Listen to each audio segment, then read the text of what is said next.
তেল কিনবেন না, কিছুই তো নেই, সব দিয়ে দিয়েছি। ওখান থেকে কয়েকশো টাকা, কয়েক হাজার টাকা আমারে বের করে বলছে তেল কিনে বাড়ি যান। ড্রাইভার আমারে যাওয়ার সময় বলছিল, হুজুর ডাকাত হলো ইমানদার ডাকাত, আমাদের টাকা দিয়ে দিল। এখনো নিরাপত্তা বোধ করছি না। এই অশান্ত বাংলাদেশকে এই রজব মাসে আমি কোরআন সামনে নিয়ে কসম করে বলতে পারি, যদি শান্ত করতে হয় এই 14টা কর্মসূচি এই রজব মাসে বাংলাদেশে অ্যাপ্লাই করা লাগবে। আর যে 3টা হাদিয়া পেয়েছিলেন নবীজি, ওই 3টা হাদিয়া আমাদেরও পাওয়া লাগবে। দেখেন তো আমরা পেয়েছি কিনা। আপনারা শুনতেছেন নাকি বেশি হয়ে গেল সময়? ওরে বাবা, 11টা বেজে গেছে। আমার ভাইরা, সর্বপ্রথম যে হাদিয়া নবীকে দিয়েছিলেন, এই হাদিয়া শুনলে আমি জানি নোয়াখালীর অনেকের না বুঝে রাগ হতে পারে, তারপরও আমি সত্যটা বলবো। 1 নম্বরে বললেন, হে নবী, আপনার উম্মতদেরকে আমি একটা হাদিয়া দিলাম, সবাইকে মাফ করে দিলাম, শুধু শিরিক যারা করে তাদেরকে আমি মাফ করছি না, করব না। কোরআনে কারিমে অনেক জায়গায় আয়াত আছে ডাইরেক্ট। সূরা নিসা 48 নম্বর আয়াত, 116 নম্বর আয়াত, একই কথা আল্লাহ দিয়েছেন, ইন্নাল্লাহা লা ইয়াগফিরু আন ইউশরাকা বিহি ওয়া ইয়াগফিরু মা দুনা যালিকা লিমান ইয়াশা। রব্বুল আলামিন বলেন, সব গুনাহ আমি আল্লাহ ইচ্ছা করলে মাফ করে দিচ্ছি এবং দেব, কিন্তু শুধু শিরিক করলে, এটা যতক্ষণ খাস দিলে তওবা না করবে, ওর কোনো মাফ নেই। অথচ এই কথাটা শুনলে আমার সবচাইতে বেশি ভয় হয় বাংলাদেশ আর ভারতের মুসলমানদেরকে নিয়ে। আমাদের ঈমান আছে আমিও জানি, কিন্তু ঈমানের সাথে আমাদের শিরিক মিশ্রিত। কথা বলেন না কেন? ওয়াকাদিমনা ইলা মা আমিলু মিন আমালিন ফাজআলনাহু হাবাম মানসুরা। সূরা ফুরকানের 23 নম্বর আয়াতে আছে, কিয়ামতের দিন যদি কেউ শিরিক মিশ্রিত কোনো আমল নিয়ে আল্লাহর কাছে দাঁড়ায়, ওটা ধূলিকণার মতো তার মুখের ওপরে নিক্ষেপ করবে। বলেন নাউজুবিল্লাহ। ওই দিন নবীকে আল্লাহ জানিয়েছেন, হে নবী, আপনাকে শুধু এটা না, এই হাদিয়াটা আপনাকে দেইনি। এটা সূরা জুমারের 65 নম্বর আয়াতে পাবেন। যত নবী রাসূল দুনিয়ায় পাঠিয়েছি প্রত্যেকের কাছে আমি এই ওহীটা করেছিলাম, ওয়ালাকাদ উহিয়া ইলাইকা ওয়া ইলাল্লাযীনা মিন ক্বাবলিকা লাইন আশরাকতা লা ইয়াহবাতান্না আমালুকা ওয়া লা তাকুনান্না মিনাল খাসিরিন। সব নবীকে ওহী করেছি যে শিরিক করা যাবে না। এমনকি আপনাকেও আমি এই ওহী করলাম, হে নবী, আপনিও যদি শিরিক করেন আপনার জীবনের যত আমল আখলাক আমি আল্লাহ সব কিন্তু নষ্ট করে দেব, ব্যর্থ করে দেব। আপনি অবশ্যই ক্ষতিগ্রস্তদের অন্তর্ভুক্ত হয়ে যাবেন। বলেন নাউজুবিল্লাহ। নোয়াখালীবাসী, এটা রেকর্ড হচ্ছে। আমি সারা বাংলাদেশের সব মুসলমানদেরকে, অন্য ধর্মের যারা আছেন ওই 8% বাদ দিলাম, এই 92% মুসলমানকে আমি আমার নিজের ভাই, নিজের বাবার মতো মনে করে বলছি, শিরিক মিশ্রিত কোনো আমল নিয়ে আল্লাহর কাছে যাওয়া যাবে না। সত্যি করে বলেন, শিরিক আমাদের জীবনে যদি না জেনেও করে থাকেন, জেনে বাদ দিয়ে দেওয়া লাগবে। এর যতগুলো উপকার আছে, শিরিক বিল জাত আছে, শিরিক বিল সিফাত আছে, শিরিক বিল ইখতিয়ার আছে, শিরিক বিল হুকুক আছে, এরকম 120 প্রকার আছে। এই পৃথিবীর ময়দানে শিরিক এক কথায় জবাবে, আল্লাহ যেটা পারে ওইটা অন্য কেউ পারে, এই বিশ্বাস করার নাম শিরিক। আর শিরিক যারা করে তারা মুশরিক। এই কথা বুঝেছেন? বুঝেছেন কথা? আল্লাহ যেটা পারে ওইটা অন্য কেউ, এমনকি রাসূলুল্লাহ, আরো জোরে বলেন, শুধু আপনার পীর সাহেব পারে। এবার আমি একটা একটা করে কয়েকটা উদাহরণ দেব শুধু শিক্ষা নেওয়ার জন্য। এই এদিকে তাকান, এই ওঠাউঠি করে কারা গো? এই ছেলে, আমারে ওয়াজে বসিয়ে এরা চলে যাচ্ছে, একটা কথা বলি। এদিকে তাকান ভাই। সন্তান দেওয়ার একচ্ছত্র মালিকানা কার? আমরা অনেকেই মনে করি না কোনো বাবা হয়তো হালকা পাতলা পারে। একটা বগুড়ায় অনুষ্ঠান ছিল আমার, একজন এসে বলছে হুজুরে আপেল পড়িয়ে দেন। আমি তো সূরা ফাতিহার নাস ইখলাস এগুলো পড়ে ফু দিচ্ছি, আমার কানের কাছে মুখ নিয়ে বলছে হুজুর এমন ভাবে আপেল পড়বেন যেন ছেলে হয়। আপেল ফেলে দিলাম। আমার বসে আপেল কই, ফেলে দিস কেন? আরে ভাই আপেল পড়া দিয়ে যদি ছেলে হয় তাহলে আমার ম্যাডামের 3টা মেয়ে হইতো না। ম্যাডামরা শুধু আপেল খাওয়াতাম পড়ে পড়ে। কি বিশ্বাস লোকটার দেখেন, যে আমি যখন সূরা ফাতিহা শেষ করে সূরা ফালাক আর নাস পড়ছি, আমার কানে কানে মুখ নিয়ে আস্তে আস্তে বলছে যে আমার মেয়ে আছে তো ছেলে নেই, যেন এমন ভাবে পড়বেন যেন ছেলে হয়। তাহলে মনে ওর বিশ্বাস আমার এই আপেল পড়ার উপরে, আল্লাহর উপরে না। আল্লাহ যেটা পারে ওটা হামজা পারে, হামজার বাবা হালকা পাতলা পারে। হ্যাঁ বলুন, এটা যেমন সহজে বুঝলেন যে না সন্তান দেওয়ার মালিক হামজাও না, হামজার বাবাও না, হামজার পীরও না, এটা শুধুমাত্র পারে কে? এমনকি ছেলেকে মেয়ে বানাতে পারে কে? এই সিদ্ধান্ত যেহেতু পেটের ভেতরে আল্লাহ দেয়, ওয়াল্লাযী ইউসাউবিরুকুম ফিল আরহামি কাইফা ইয়াশা, তিনি সে আল্লাহ যিনি মায়ের রেহেমের ভেতরে তোমাদের আকার তৈরি করেন। এটা ছেলে হবে না মেয়ে হবে এই সিদ্ধান্ত শুধুমাত্র দেয় পীর সাহেব। আরো জোরে বলেন। ও ভাইরা, আমি বারবার এই কথা রিপিট করছি এই কারণে, এটা যেমন সহজে বুঝে ফেলেছেন যে পৃথিবীতে ছেলে মেয়ে কেউ দিতে পারে। আরো জোরে বলেন। এবার আসল কথায় এসেছি। আমি যে বলছিলাম অনেকের মন খারাপ হতে পারে হয়তো না বুঝে, প্রিন্সিপালের মতো অধ্যক্ষ সাহেবের মতো বুঝলে আপনিও রাগ করবেন না। এখানে যদি একজন কানাকেও জিজ্ঞাসা করেন, একজন পাগলকেও জিজ্ঞাসা করেন যে আসমান জমিন বানিয়েছে, কেউ পাগলও বলবে আল্লাহ। কথা বলছেন না কেন? আবু জেহেলকে জিজ্ঞাসা করা হয়েছিল আসমান জমিন কে বানিয়েছে? ওয়ালা ইন সাআলতাহুম মান খালাকাস সামাওয়াতি ওয়াল আরদা লা ইয়াকুলুনাল্লাহ। হে নবী, ওদেরকে জিজ্ঞাসা করেন আসমান জমিন কে বানিয়েছে, ওরা গ্যারান্টি দিয়ে বলবে লামে তাকিদ নুনে সাকিলা, অবশ্যই আল্লাহ বানিয়েছে। তাহলে কাফেররাও স্বীকার করবে আসমান জমিন বানিয়েছে কে? আরো জোরে। আল্লাহ এতটুকু শেষ করে দেননি যে একটা কিছুক্ষণ আগে আপনাদের শুনিয়েছি, আলা লাহুল খালকু ওয়াল আমরু, এই জমিন বানিয়েছে যিনি, বিধান চলবে তার। সুতরাং আল্লাহর এই বানানো জমিনে আল্লাহর বিধান বাদ দিয়ে অন্যের বিধান যারা এই জমিনে কায়েম করতে চাচ্ছেন, আপনি আল্লাহর আইনের সাথে শিরিক করছেন, আপনি মুশরিক, আপনার কোনো মাপ নেই। আপনার জানা যায় কোটি কোটি কোটি কোটি মানুষ হতে পারে, তাম পৃথিবীর মানুষ এসে আপনার জানাজায় হাজির হতে পারে, কিন্তু আপনি মুশরিক।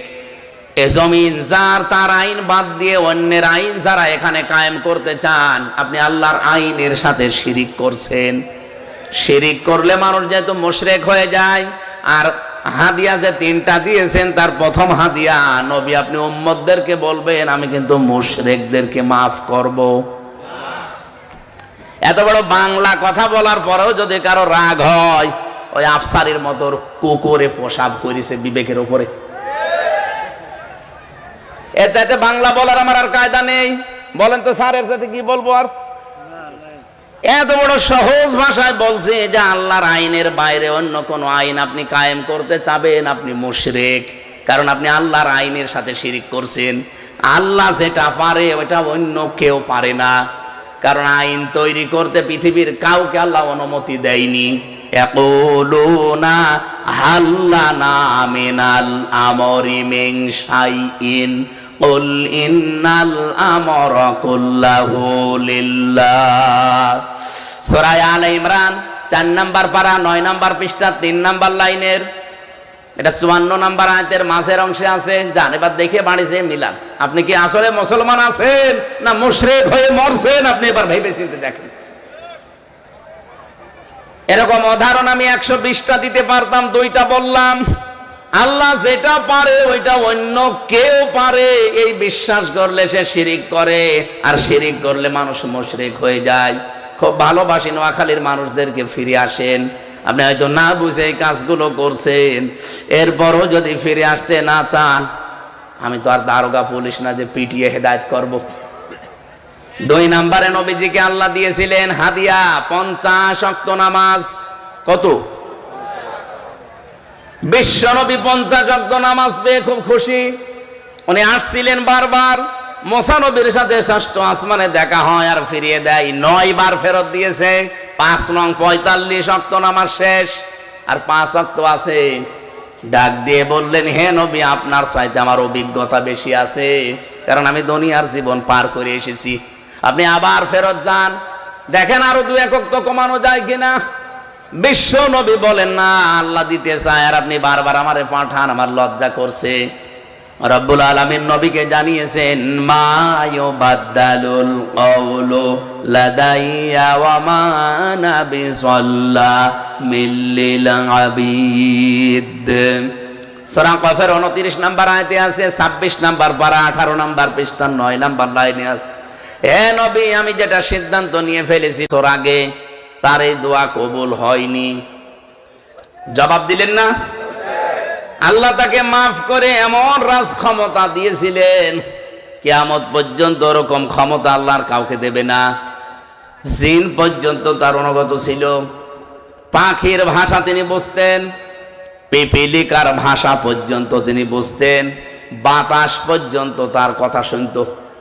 এরকম ক্ষমতা কেউ পৃথিবীতে এখন পেয়েছে? পাওয়ার সম্ভাবনা আছে।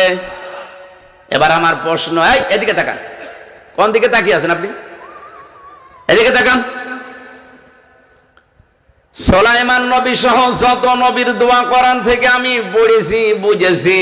আমার প্রশ্ন আপনার কাছে, সুলাইমান নবী এই যে রাজ ক্ষমতা চেয়েছিলেন দুনিয়া ভোগ করার জন্য, এত আসতে বললি, হযরতে সুলাইমান এই পৃথিবীতে রাষ্ট্র ক্ষমতা চেয়েছিলেন আল্লাহর কাছে বেশি বেশি বিয়ে করার জন্য। কেন? একটা বারো চিন্তা করেন না, খালি খতম করে চলে গেলে হবে? এ দোয়ায় তিনি বললেন, আমাকে রাজ ক্ষমতা দান করো। এই কারণেই তিনি চেয়েছিলেন। আমি তাফসিরে পড়েছি, ব্যাখ্যায় লেখা আছে, সুলাইমান নবী দেখলেন আমি দাওয়াতে কাজ করি, আল্লাহর বিধানের কথা বলি, কিন্তু মানুষকে মানাতে পারি না। এটা মানাতে হলে রাজ ক্ষমতা লাগবে। আল্লাহর কসম, একামতে দিন এই দেশে যারা প্রতিষ্ঠা করতে চায়, যারা মন থেকে এটা চায়, এই মানুষগুলো বেশি বিয়ে করবে এই ধান্দা না, দুনিয়া কামাই করবে এই ধান্দাও না, বেশি বেশি ক্ষমতা দেখাবে এই ধান্দাও নেই। আমাদের একটাই ধান্দা, এ দুনিয়ায় যা প্রচার করি এটা আবার আমরা মানাতে চাই। এটা মানাতে হলে রাষ্ট্রীয় ক্ষমতা দরকার নাই, সম্ভব না। বাধার এই প্রাচীরগুলো তৈরি করা লাগবে আইন পাশ করার মাধ্যমে। এই জন্য ইসলাম ক্ষমতায় গেলে যে 4টা কাজ করবে, তার শেষের 2টা, আল্লাযীনা ইম্মাক্কান্নাহুম ফিল আরদি আকামুস সালাহ ওয়া আতাবুজ যাকাতা ওয়া আমারু বিল মা'রুফি ওয়া নাহাউ আনিল মুনকার। ভালো কাজ আমরা আইন পাশ করে জারি করব, অন্যায় কাজ আইন পাশ করে বন্ধ করে দেব। এই জন্য আমাদের পুরাটা জীবনই ইবাদত। জোরে বলেন সুবহানাল্লাহ। আমি যদি একামতে দিন এই দেশে কায়েম করার জন্য কারো সাথে হাসি মুখে কথা বলি, ওইটাও আমার ইবাদত। কি কথা বলেন না কেন? আমি যে সফর করে এসেছি এই 350 কিলোমিটার, এটাও আমার ইবাদত। 350 কিলো না, 450 কিলো। এখান থেকে কুষ্টিয়া সেই সকাল 11টায় বের হয়ে এখানে রাত 9টায় পৌঁছালাম। এই পুরা সফরটা আমার ইবাদত মনে করেই করেছি, কারণ আমি এই দেশে দিন কায়েমের জন্য এটাকে মাধ্যম মনে করলাম। অনেকে বলে যে, প্রশ্ন করে যে আপনাদের কাজও চা, ওদের কাজও তা না, জীবনও না। যারা এই দেশে মানুষের তৈরি করা আইন কায়েম করতে চায়, সূরা নেসার 75 নম্বর আয়াতে আছে, 5 নম্বর পারা 9 নম্বর পৃষ্ঠা 2 নম্বর লাইনে আছে, ওয়াল্লাযীনা কাফারু ইউকাতিলুনা ফি সাবিলিত তাগুত, যারা কাফের তারাও লড়াই সংগ্রাম করে, তারাও মিছিল মিটিং করে, তারাও দল করে, তারাও এরকম অনুষ্ঠান করে, কিন্তু তারা তাগুতের রাস্তায়, শয়তানের রাস্তায় করে। আর শয়তানের রাস্তায় হচ্ছে মানুষের তৈরি করা আইন কানুন জমিনে প্রতিষ্ঠিত করার জন্য কাজ করা। কিন্তু আমাদের ঈমান যাদের আছে, আমরাও এই কাজগুলোই হাতে নিয়েছি, আমরাও এগুলোই করি, কিন্তু রাস্তাটা ভিন্ন। আল্লাযীনা আমানু ইয়াকাতিলুনা ফি সাবিলিল্লাহ, আল্লাহ বলেন যারা ঈমান এনেছে এই মানুষগুলো লড়াই সংগ্রাম করবে, এরাও মিছিল মিটিং করবে, এরাও দল করবে, এরাও ভোট করবে, কিন্তু এদের রাস্তা হবে আল্লাহর রাস্তায়। প্রশ্ন আসতে পারে ভোট শব্দটা কোথায়, কোনো জায়গায় তো পাওয়া যায় না। হ্যাঁ পাওয়া যায়, আপনি পাননি তাই। সূরা নিসার 58 নম্বর আয়াতটা দেখবেন বাড়িতে,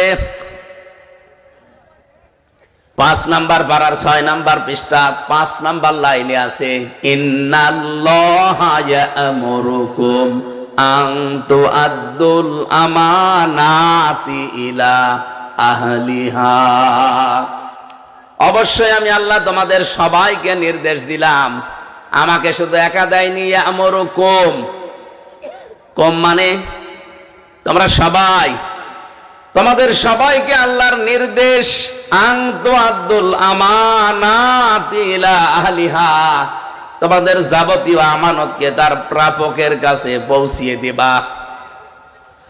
এখানে এটা মারেফুল কোরআন তাফসিরে পাবেন, আল্লামা শফি রহমতুল্লাহ আলাইহি তাফসির করতে গিয়ে এই আমানাত বহু বচনের ব্যাখ্যায় তিনি 5টি অর্থ লিখেছেন।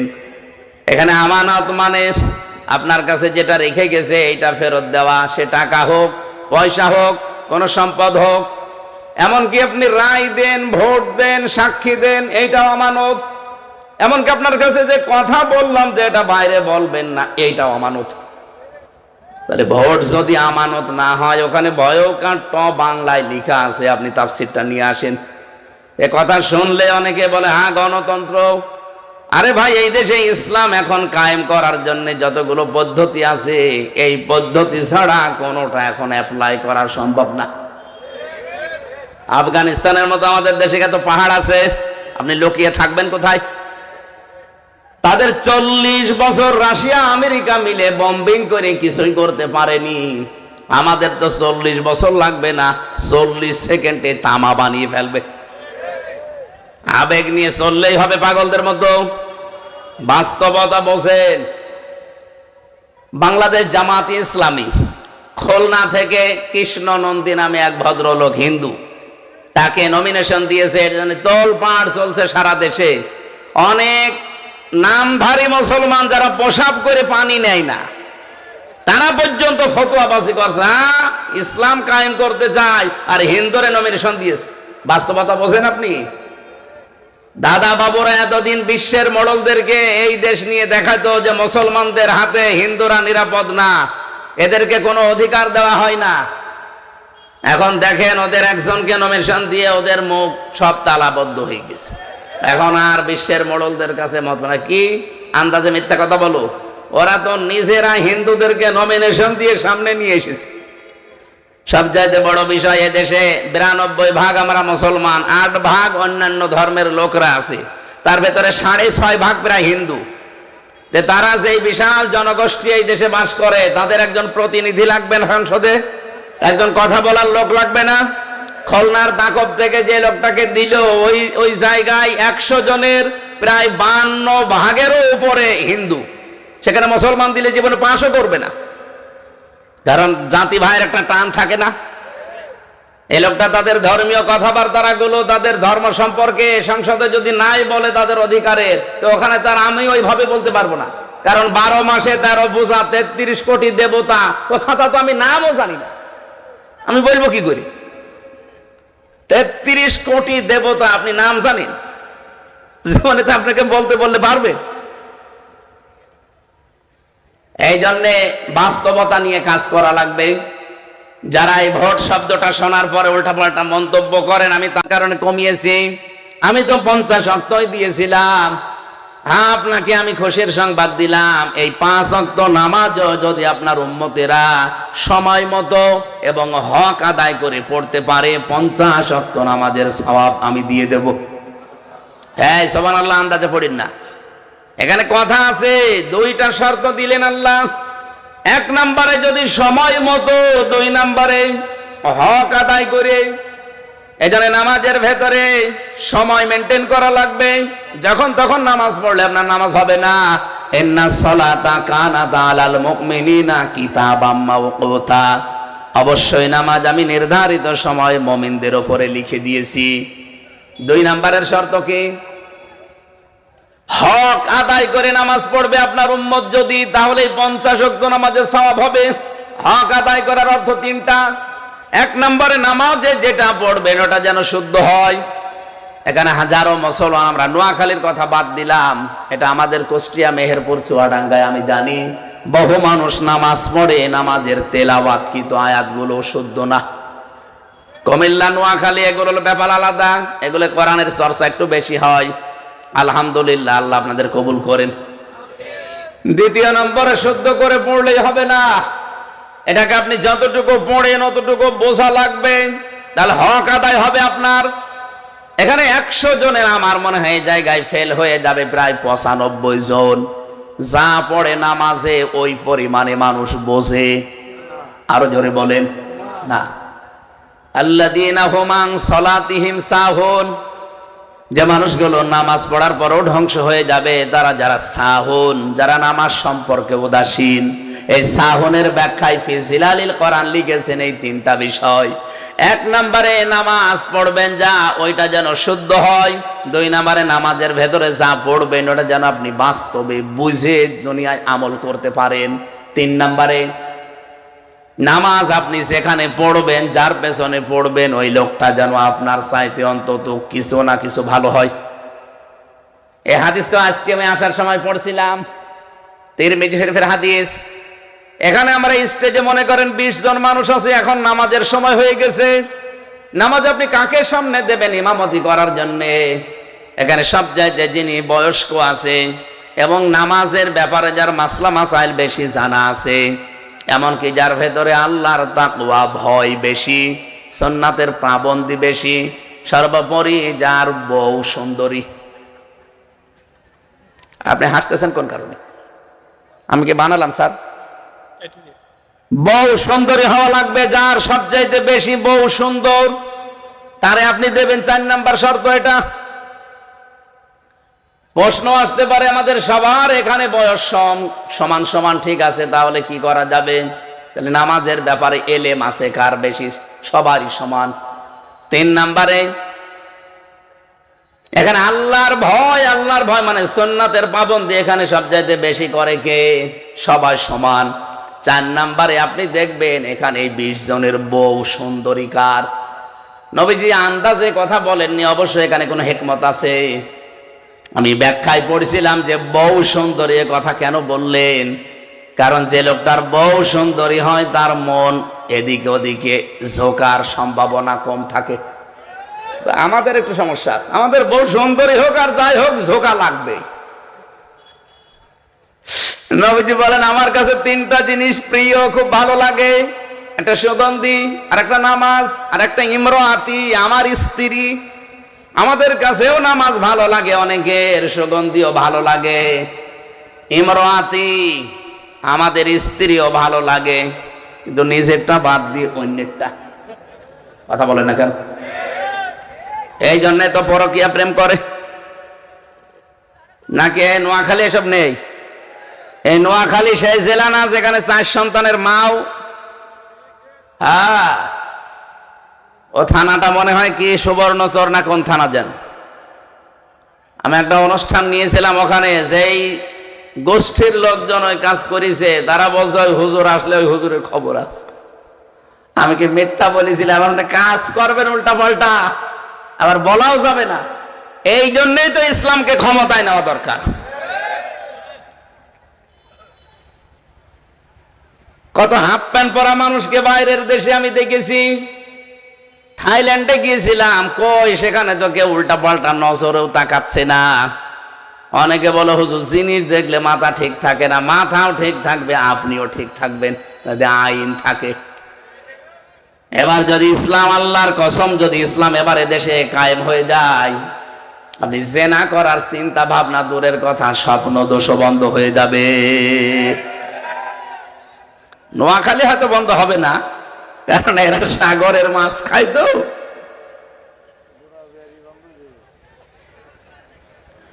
নোয়াখালীবাসী 3 নাম্বার যে শর্ত বললাম, আপনি যার পেছনে নামাজ আদায় করবেন, এই লোকটা আপনি দেখে অবশ্যই ইমামতির জায়গায় দাঁড় করিয়েছেন। এই নোয়াখালী মুসাফর মসজিদের যাকে ইমাম নেওয়া হয়, তার মাথা থেকে পা পর্যন্ত দেখা হয়। কথা বলে না কেন? এমনকি তার বউ পর্দায় থাকে কিনা তাও দেখা হয়। এত কিছু দেখে লোকটাকে আপনি ইমামতির জায়গায় দাঁড় করান, অথচ বাস্তবতা কি? ওই লোকটার হাতে কোনোদিন এই এলাকার মানুষেরা মসজিদের দান বাক্সর চাবিও দেয় না। আমাদের এলাকার কথা বলছি, দেয় না? এলাকায় দেয়? দেয় না। মসজিদের দান বাক্সর চাবি থাকে ক্যাশিয়ারের কাছে। কয় টাকায় ওঠে? নাই 20,000 টাকায় উঠলো মাসে। সেই টাকাটা একটা বাক্সে তালা মারা, সেটার তালা চাবি রেখে দেয় ক্যাশিয়ার, ইমামের কাছে দেয় না। অথচ যেই লোকটা এবার এমপিতে দাঁড়াবে, তার কাছে কোটি কোটি টাকা বাজেট আসবে যদি সে পাশ করতে পারে। আমার তো মনে হয় এই দেশে এবার যারা এমপিতে দাঁড়াবে, তাদের চরিত্র ইমাম সাহেবের চাইতে 100 গুণ ভালো হওয়া লাগবে। নামাজের এই 3 নাম্বার শিক্ষা যদি নিতে পারি আমরা, এই দেশে কোনো বেনামাজি, কোনো চরিত্রহীন মানুষ সংসদে যেতে পারবে। তাদের নবীজির হাদিয়া তো গ্রহণ করলেন না। আল্লাহ নবী হাদিয়া নিয়ে এসেছিলেন। 5 ওয়াক্ত পড়লে 50 ওয়াক্ত নামাজের সওয়াব এমনি না, এই কারণে পাওয়া যাবে। আসেন আমরা একটু বোঝার চেষ্টা করে নামাজটা আদায় করে। খালি লোক দেখানোর জন্য নামাজ পড়লেই হবে না। ফাসাল্লি লিরাব্বিকা ওয়ানহার, ফাসাল্লি আছে, এরপরে লিরাব্বিকা আছে। আল্লাহ বলেন নামাজ আদায় করো, এবং নামাজটা যেন আল্লাহর জন্য হয়। আল্লাহর জন্য কেউ যদি নামাজ আদায় করতে চায়, এই শর্তগুলো তার ভেতরে পাওয়া যাবে। শুদ্ধ করে পড়বে, যা পড়ে সে বুঝবে, এবং যা বোঝে ওই অনুযায়ী তার প্র্যাকটিক্যাল লাইফ চালাবে। 4 নাম্বারে যতটুকু নামাজের ভেতরে পড়বে, যার পেছনে ইমামটাকে সে যেন নির্বাচিত করে নেয়।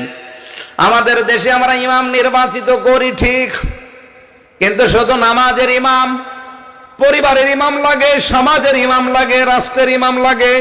এই ইমামগুলো আমরা নির্বাচনের সময় নামাজের এই হক আদায়ের শিক্ষাটা নেই না। এই জন্য আমাদের সমাজ পরিবর্তন হয় না। রজব মাসে এই হাদিয়া নবীকে আল্লাহ যা দিলেন, আমরা এইভাবে হাদিয়া গ্রহণ করতে পারবো না। আরো জোরে বলেন। 3 নম্বরে হাদিয়া দিয়েছিলেন সূরা বাকারার শেষের 2টা আয়াত, যেটা আমরা একটা পড়লাম। আমানার রাসূলু বিমা উনজিলা ইলাইহি মির রাব্বিহি ওয়াল মুমিনুন। নবীজিকে আল্লাহ শিখিয়েছিলেন যে ঈমান কি করে আনা লাগে, ঈমান আনার পরে নিজের অপরাধগুলো কি করে মাফ করা লাগে, সেই পদ্ধতি নবীকে আল্লাহ শিখিয়েছেন। 3 নম্বরে কাফেরদের উপরে বিজয়ী হতে হলে কি কি কর্মসূচি হাতে নেওয়া লাগে, কোন পদ্ধতিতে যাওয়া লাগে, ওইটা আল্লাহ শিখিয়েছেন। এই 2টা আয়াতে এই 3টা বিষয় আছে। আসেন তো আমরা এই 3টা বিষয় একটু সামনে নিয়ে আসি।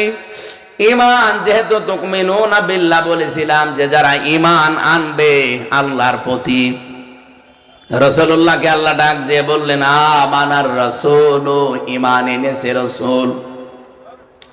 আমানার রাসূল বিমা উনজিলা ইলাইহি মির রাব্বিহি, যা তার রব তাকে দিয়েছে বা তার উপরে নাজিল করা হয়েছে।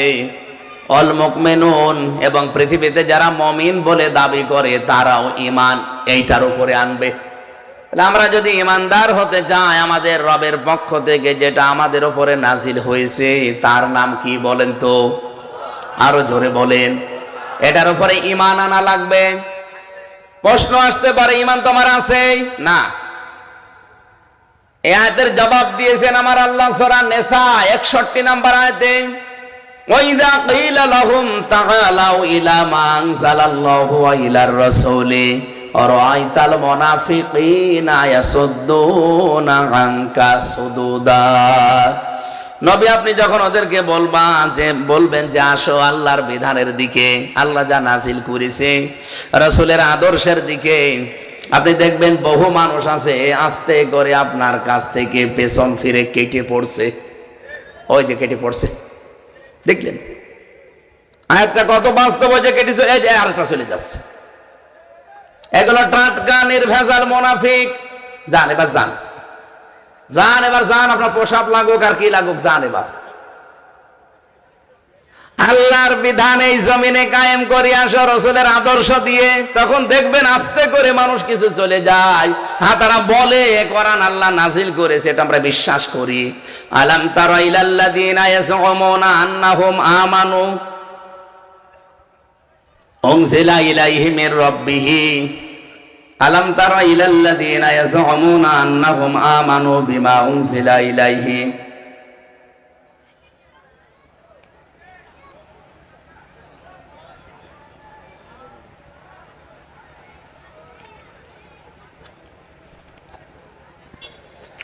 আলাম তারা ইলাল্লাযীনা ইয়াজউমুনা আন্নাহুম আমানু বিমা উনজিলা ইলাইকা ওয়া মা উনজিলা মিন ক্বাবলিকা ইউরিদুনা আন ইয়াতাহাকামু ইলাত তাগুত ওয়া ক্বাদ উমিরু আন ইয়াকফুরু বিহি।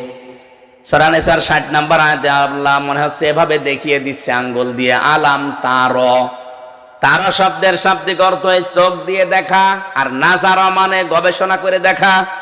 আল্লাহ বলেন হে নবী আপনি কে চোখ দিয়ে দেখতে পান ওই মানুষগুলোকে যারা বলে যে আল্লাহ নাজিল করেছে।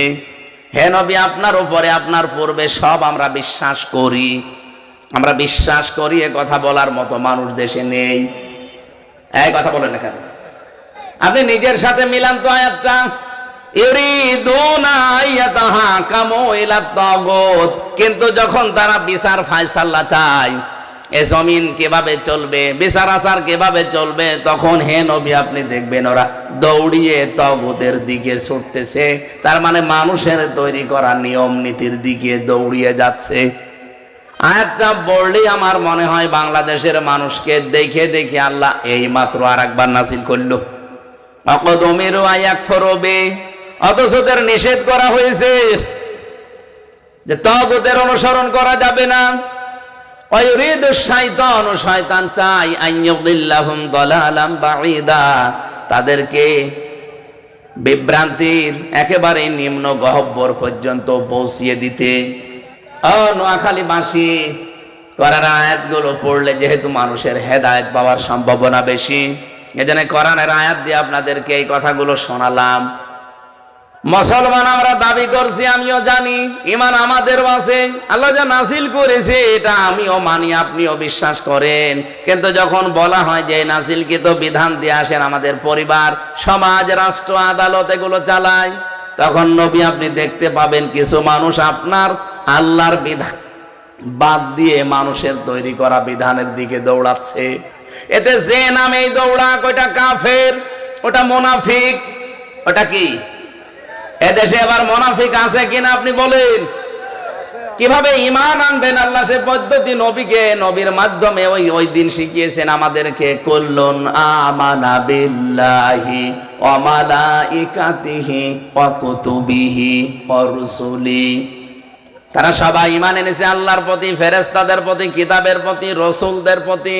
আল্লাহ রাসূলি না দিয়ে রুসুলি দিলেন কেন? এই রুসুলি শব্দের শাব্দিক অর্থের ভেতরে তাফসিরে পড়তে পেয়েছি, এটা তাফসিরে ফিসিল আলিল কোরআনে আছে, সাজ্জাদ কুতুব দিয়েছেন। হযরতে মুসা আলাইহিস সালাম, ঈসা আলাইহিস সালামের মতো নবী এত বড় পাওয়ারফুল, তথ্যটা পাবেন সূরা আলে ইমরান 3 নাম্বার পারা 19 নাম্বার পৃষ্ঠার 9 নাম্বার লাইনের 81 নাম্বার আয়াতে আছে। আমি দলিলগুলো লম্বা করছি না, শুধু আয়াত বলে দিলাম। ওয়াইদা খাযাল্লাহু মিসাকান নাবিয়্যিনা লামা আতাইতুকুম মিন ক্বাবলু ইলা আখিরি আয়াত।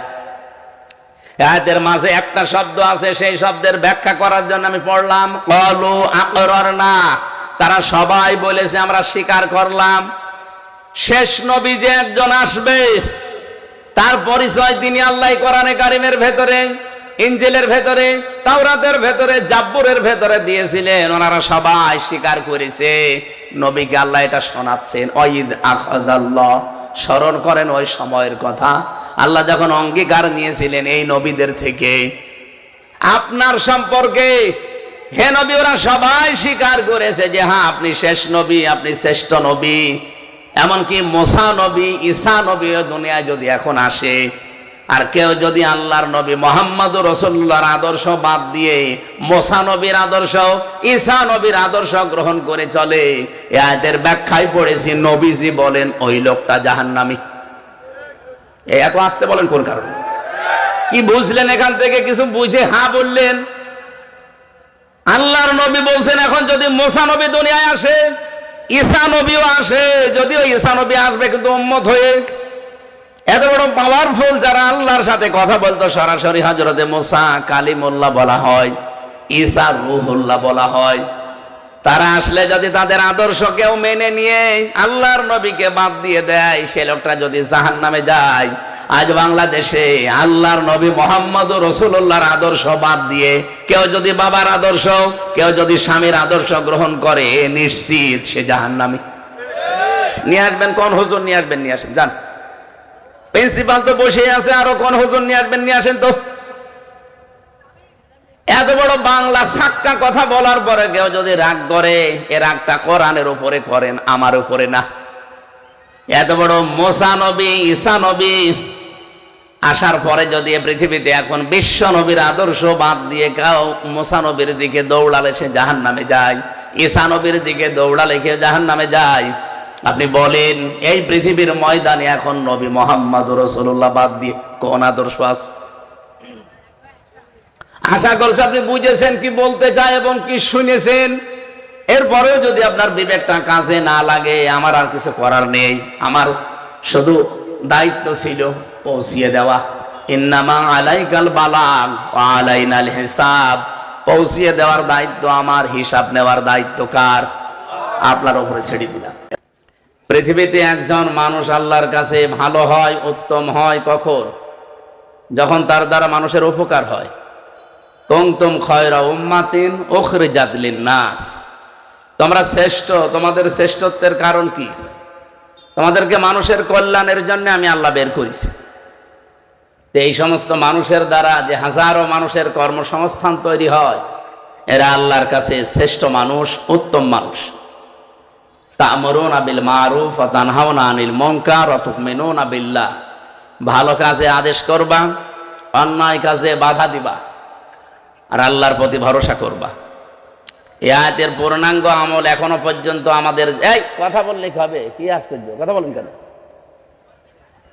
এমনিতেই ক্লাস চলছে, 1 ঘন্টা মতো ক্লাস করব। থাকবেন না আপনারা? অ্যাক্টিভ ভাবে থাকবেন। আপনাদের ক্লাসের অবস্থা দেখলে আমার মনে হবে নোয়াখালী মনে হয় এরকমই পড়াশোনা হয়। যেন অ্যাক্টিভ ভাবে থাকবেন, যেভাবে ক্লাস করা লাগে। প্রিয় নোয়াখালীবাসী, আমরা কথা বলছিলাম ভালো কাজে আদেশ করা, অন্যায় কাজে বাধা দেওয়া, এটা উত্তম হওয়ার কিছু কোয়ালিটি আল্লাহ আয়াতে দিয়েছেন। আল্লাহর প্রতি ভরসা তো, বিশ্বাস তো করাই লাগবে, মাস্ট বি। তে বলেন তো, এই দেশে ভালো কাজে আদেশ দেওয়ার জায়গায় আমরা কি আছি? কোন জায়গায় আছি? অনুরোধের জায়গায়। আজ 54 বছর দেশটা স্বাধীন হয়ে গেল, 55 বছর চলছে, এখনো পর্যন্ত আমরা এই 92% মুসলমানের দেশে ইসলামকে আদেশের জায়গায় নিতে পারিনি। পেরেছি অনুরোধের জায়গায় নিতে। যা ভাই সলিমদ্দি আসো না, ইসলামের কোন বিধান এই জি হুজুর এরকম নেই। ইসলামের বিধান করা লাগবে, কারণ মালিক আর আমরা হচ্ছে তার সার্ভেন্ট, ভৃত্য, গোলাম, আরো যত নিম্ন শব্দ বলা যায়, দাস। আল্লাহর দাস বললে কি নিজেকে কি ছোট মনে হয়? বলেন বলেন। চট্টগ্রাম বিভাগ না এটা? এই বিভাগে একটা সমস্যা আছে। এরা আবার অনেকে রাসূলুল্লাহর দাস বলে, গোলাম বলে পরিচয় দেয়। প্রিন্সিপাল সাহেব নাউজুবিল্লাহ অলরেডি বলে ফেলিস। তা আপনি রাসূলুল্লাহর গোলাম পরিচয় দেবেন কোন কারণে? রাসূলুল্লাহ আপনাকে বানিয়েছে?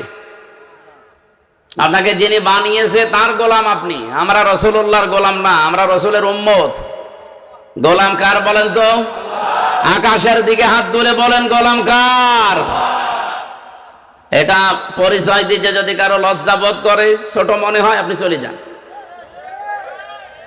পৃথিবীর মানুষের গোলামি করতে আপনার বাধে না।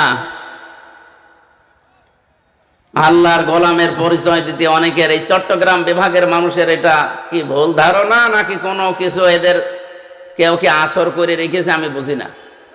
যদিও এই বিভাগ দিয়ে আমরা চট্টগ্রাম থেকে ইসলাম পেয়েছি, এই বিভাগ দিয়ে ইসলাম দেশে প্রবেশ করেছি, আর ওদিকে খুলনা। এই জন্য আমরা চাই আকীদা আমাদের যেন পরিষ্কার থাকে। আমরা ইসলামকে এবার আর আদেশের জায়গায় না নিয়ে ছাড়ছি না ইনশাআল্লাহ। আমি 3 বছর জেলে ছিলাম, আপনারা জানেন। প্রথমে আয়না ঘরেও ছিলাম। আমি দেখেছি যে মানুষকে কিভাবে কষ্ট দেয় তারা। আমার সামনে মানুষের এই নখ তুলিছে, চামড়া তুলিছে। এই দৃশ্যগুলো দেখার পরে আমারে বলছিল আপনি প্রস্তুতি নেন, আপনাকেও নিয়ে যাওয়া হবে। আমাকে নিয়েও গিয়েছিল, চেয়ারেও বসিয়েছিল, যে চেয়ারে 1 মিনিটে 120 বার ঘোরে ওই চেয়ারে, কিন্তু আমাকে ঘোরায়নি। আমার চামড়াও তোলেনি, কিন্তু ম্যাশিং আমি দেখেছি। এই প্লাসের মাথা তো হয় একটা, আর ওদের যে প্লাস ওর মাথা 5টা। এভাবে হাতের সাথে লাগিয়ে দেবে, একটা টিপ দেবে, আস্তে করে এই নখগুলো সব উঠে চলে আসবে। নখ উঠে চলে আসলে আপনি ছেড়ে দেন না, ওর ভেতরে এই যে ভোমর আছে, ভোমরের এক মাথা আবার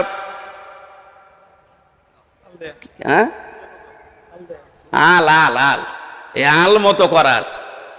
ভোমর ঢোকানোর পরে ভালোই ঢোকে, কিন্তু বের হওয়ার সময় ঝামেলা।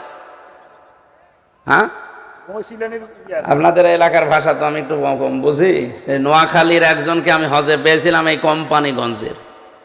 দাদারে দেখি দাদা লাফাচ্ছে। দাদা লাফান মানে? বলছে আমি বাংলাদেশে আর যাব না, এই দেশে আল্লাহর ঘর আছে, নবীর রওজা আছে, আমি এখানেই মরতুম। কি এরকম একটা ভাষা বলেন না আপনারা? মরুম। দাদা মরবেন? হ্যাঁ।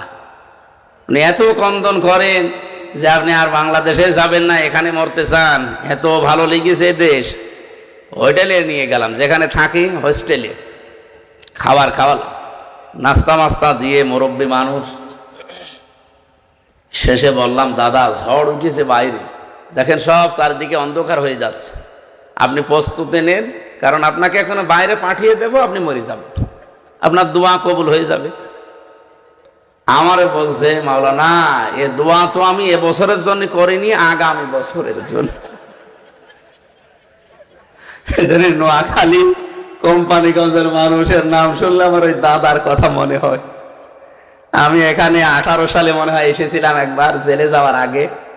ওই মুরব্বী, ওই যে মুসাফুরের যে মাদ্রাসা, ওখানে এসে দেখছি, বলছে হুজুর আসসালামু আলাইকুম। আরে দাদা আপনি এখনো মরেননি? না, আগামী বছর যদি যায় তখন। তার মানে ও আর যাবেও না, ও মরবেও না। তো এলাকার মানুষের ভাষা একটু আমি হালকা বুঝি তো। এই ভ্রমরের মতো একদিকে স্যার বলছিলেন যে আল দেওয়া আছে, হ্যাঁ ওই রকম আল আমি দেখেছি, এভাবে ঢোকায় ঠিক, কিন্তু বের হতে চাই না, গোশত নিয়ে বের হয়। এরপরও যদি ছেড়ে দেয় তাও তো বাঁচা যায়, ওর উপরে লবণ ছিটিয়ে দেয়। এই যে কন্দন আমি দেখেছি, রাতের পরে রাত এই লোকটা যন্ত্রণায় কাঁদছিল। এই জেলখানায় যাওয়ার আগে আমার গ্রামের বাড়ি কুষ্টিয়া, পাটিকা বাড়ি ইউনিয়নে আমার বাড়ি, 2 নম্বর ওয়ার্ডে। ওই জায়গায় একটা জেনার ঘটনা ঘটেছিল। এক মহিলার স্বামী থাকে বিদেশে, ওই এলাকায় একজনের সাথে লাইন করে কাজ করে ফেলেছে। 4 জন সাক্ষীও ছিল। গ্রামের লোকজন, মন্ডল মাতব্বার মডল যারা, তারে ধরে নিয়ে আসলো, বলছে হ্যাঁ এই কাজ করলে। মহিলা যদি একটু নরম হয়, যে একটু স্বীকার করে যে আমার ভুল হয়ে গেছে, না, ও বলছে করেছি তা হয়েছে কি, দরকার আরো করবো। তা আমি গ্রামে অনেকদিন পরে বাড়ি যাই, আমারে বলছে আপনি মুফতি ফতোয়া দেন। ফতোয়া তো আর আমার না, কোরআনের ফতোয়া হচ্ছে যদি বিবাহিত অবিবাহিতা, বিবাহিতা অবিবাহিতা যারা আছে তাদের কি শাস্তি, সেটা কোরআনে সূরা নূরের 2 থেকে 4 নম্বর আয়াত পর্যন্ত দেওয়া আছে। আছে না স্যার?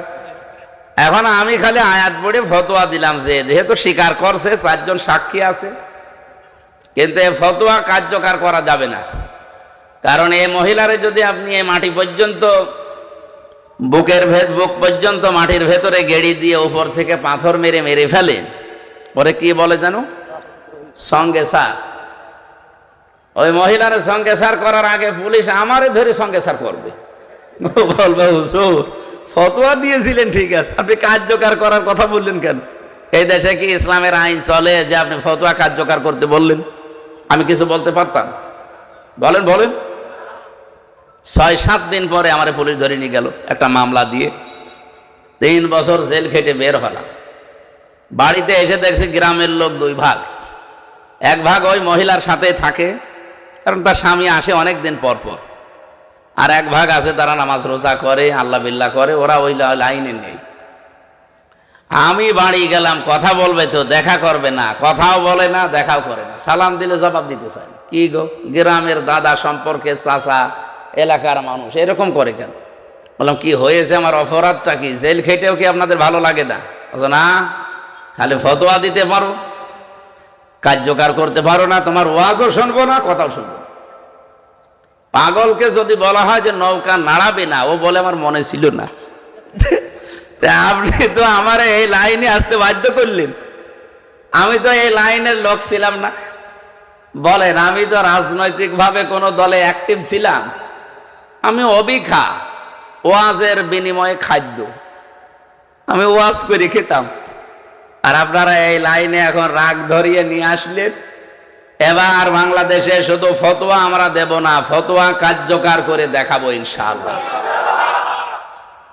আমার কথার অর্থ হয়তো বুঝে ফেলেছেন, বোঝেননি?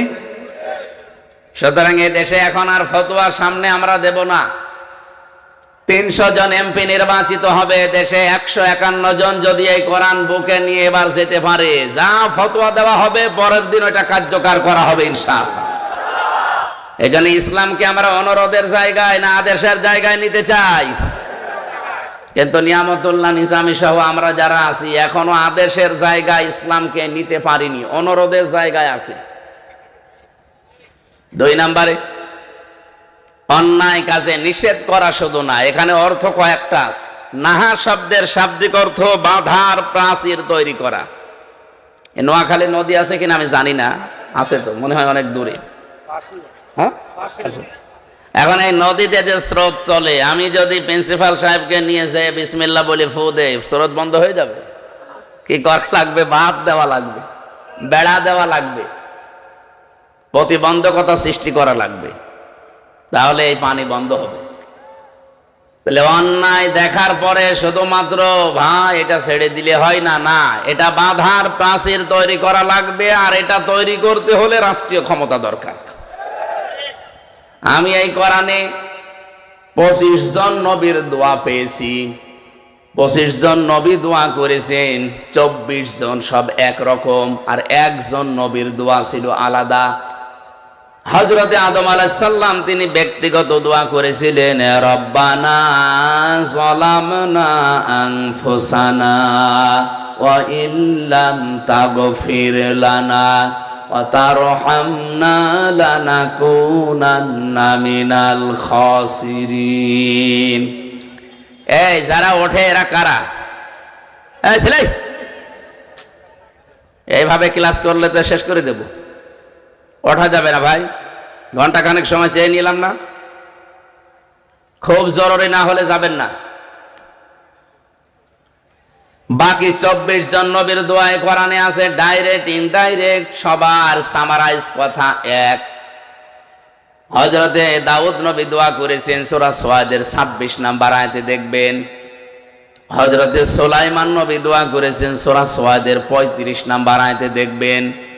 হযরতে ইউসুফ নবী দোয়া করেছেন সূরা ইউসুফের 55 নম্বর আয়াতে দেখবেন। মুহাম্মাদুর রাসূলুল্লাহ সাল্লাল্লাহু আলাইহি ওয়াসাল্লাম দোয়া করেছেন সূরা বানী ইসরাঈলের 80 নম্বর আয়াতে দেখবেন। নবীদের এই সমস্ত দোয়াগুলো আপনি পড়েন, কিন্তু কি এখান থেকে নেওয়া দরকার ওটা নিতে চান না। সুলাইমান নবী দোয়া করছেন, ক্বালা রব্বিগফিরলি ওয়াহাবলি মুলকাল লা ইয়ানবাগি লিআহাদিম মিন বা'দি ইন্নাকা আনতাল ওয়াহ্হাব। আমি আমার বিশ্ববিদ্যালয়ের লাইফ থেকে শুরু করে এই আয়াতে যতগুলো তাফসির মিলিয়েছি দেশে বিদেশে, সব মুফাসসির হযরতে সুলাইমান নবীর এই দোয়ার ব্যাপারে একই কথা লিখেছেন।